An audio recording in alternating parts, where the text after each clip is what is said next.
Assalamualaikum warahmatullahi wabarakatuh. Perkenalkan, nama saya Delvia Julianda, NPM 2041161 dari Manajemen 20 Gabungan.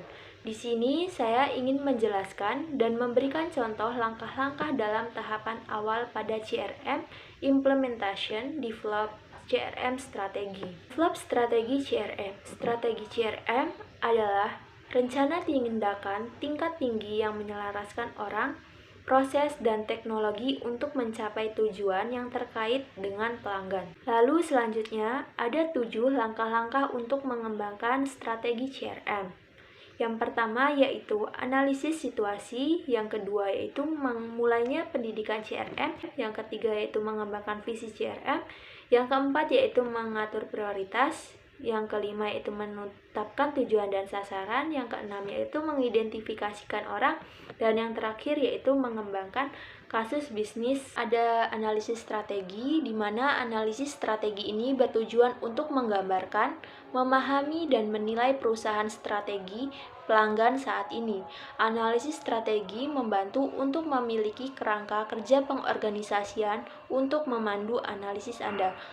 Jadi, ada analisis situasi ini memeriksa 3 dimensi pelanggan, di mana yang pertama yaitu pelanggan atau segmen, yang kedua yaitu penawaran pasar, dan yang ketiga yaitu saluran. Lalu selanjutnya yaitu mulai pendidikan CRM. Implementasi CRM itu penting, bahwa semua pemangku kepentingan memiliki pemahaman yang jelas tentang apa itu CRM. Di dalam CRM itu setiap pengetahuan baik TI, pemasaran, pendidikan memiliki arti CRM itu sendiri dengan implementasi menurut pendidikan itu sendiri. Selanjutnya yaitu mengembangkan visi CRM. Visi CRM adalah pernyataan tingkat tinggi tentang bagaimana CRM akan mengubah bisnis Anda terkait dengan pelanggan. Perusahaan perangkat lunak sebagai layanan memberikan sejumlah untuk mengembangkan visi CRM.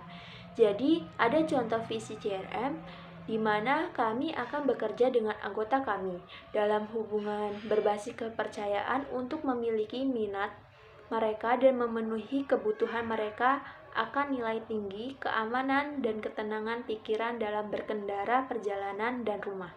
Yang selanjutnya yaitu mengatur prioritas. Prioritas tindakan yang jelas biasanya berfokus pada pengurangan biaya atau meningkatkan pengalaman pelanggan. Mungkin keluar dari analisis situasi, tetapi lebih banyak waktu dan perdebatan sering kali diperlakukan. Prioritas dapat diberikan kepada proyek yang menghasilkan quick win, fast return, atau berbiaya rendah.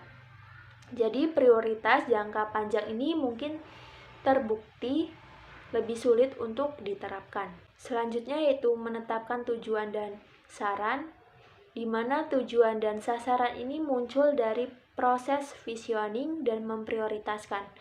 Meskipun istilah sasaran dan tujuan cenderung digunakan secara sinonim, kami menggunakan kata tujuan untuk merujuk pada kualitatif. Dan tujuan itu mengacu pada hasil yang terukur. Misalnya tujuan CRM untuk memperoleh pelanggan baru.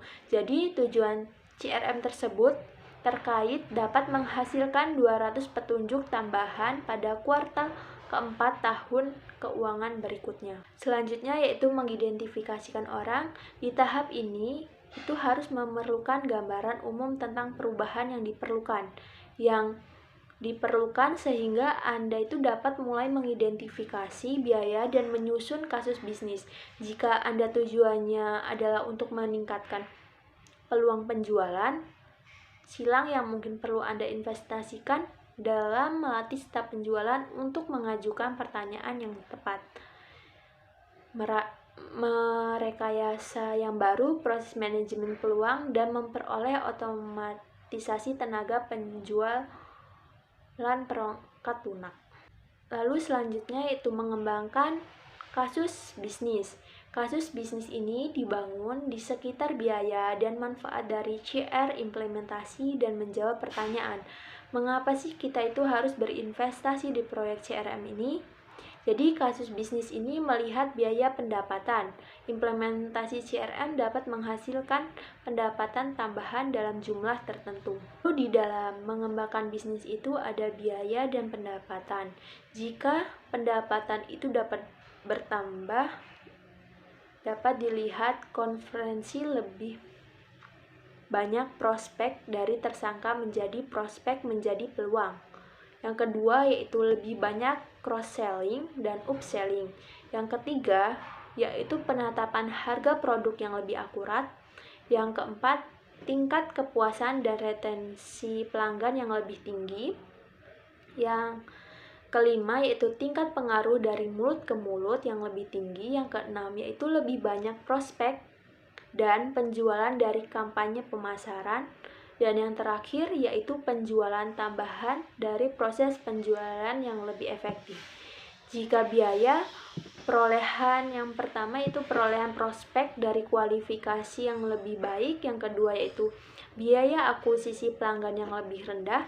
Yang ketiga yaitu manajemen akun yang lebih efisien. Yang keempat yaitu lebih sedikit pemborosan dalam kampanye pemasaran. Yang kelima yaitu mengurangi biaya layanan pelanggan.